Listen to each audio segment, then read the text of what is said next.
Por fin chegou a xornada da Olimpiada. Hoxe teremos pola nosa escola máis de 150 participantes que veñen de 16 centros diferentes de toda Galiza. O que van a facer en todo o día vai ser realizar unha serie de probas por toda a escola. En elas porán a proba todo o que aprenderon durante estes meses.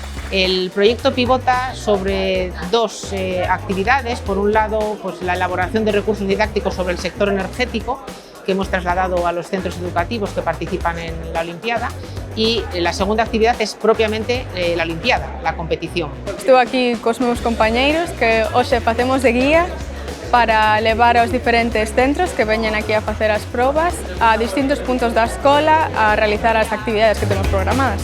Esta primeira proba de divulgación científica e consiste en que o alumnado participante vai a ter que expoñer un tema a alumnado da ESO. A idea é que sexan capaces de divulgar axeitadamente información relacionada ou ben con como funciona un aeroxenerador ou ben como somos capaces de ter enerxía térmica a partir da xeotermia.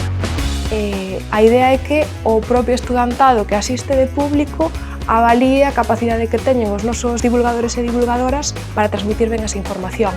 A ver qué pasa. Soy el coordinador del test de la Olimpiada.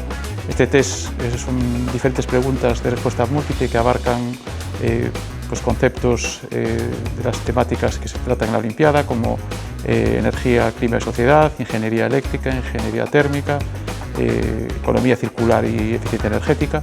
Y pues respondiendo a estas preguntas, los alumnos y las alumnas demostrarán si han aprovechado el tiempo invertido durante la preparación de estas pruebas.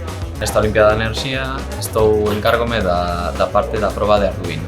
O que están facendo agora o alumnado é presentarnos os montaxes que prepararon ao longo destes meses, nos que fixeron montaxes con Arduino para detectar radiación solar, para medir calidade do aire, incluso para mover certos paneles solares.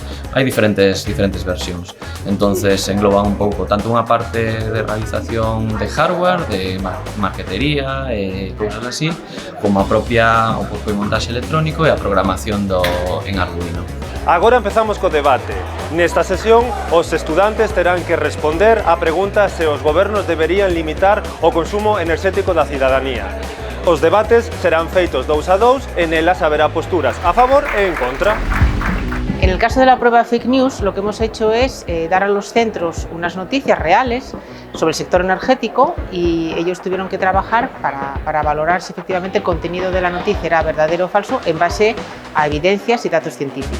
Boas tardes, son Ana Rodríguez e xunto con Asunción Longo fomos as encargadas de liderar a proba de mulleres enerxéticas. Estamos moi contentas cos resultados obtidos e principalmente no caso das entrevistas que foron feitas polos estudantes coas mulleres entrevistadas. As conferencias son actividades paralelas ás probas relacionadas coa temática vencellada á Olimpiada de Enerxía. En base de estímulos positivos, A proba que máis me gustou foi a divulgación científica porque me gusta moito falar en público e, sobre todo, gustame ensinarlle aos rapaces pequenos as cousas que eu sei. Gustounos moito a participación na proba test individual. Para los alumnos ha sido una experiencia enriquecedora, un poco intensa porque les ha exigido trabajar bastante en el centro. Han trabajado de forma muy autónoma y es una experiencia bastante interesante para los alumnos. Estamos encantados con as Olimpiadas enerxéticas porque supoñen adentrarnos neste mundo tan interesante da enerxía e ademais contactar coa universidade que é o futuro dos nosos rapaces. Llega el momento de los premios, nos habría encantado que todos y todas tuvieseis premio, pero bueno, es una competición y pues unos ganan y otros no, ¿no?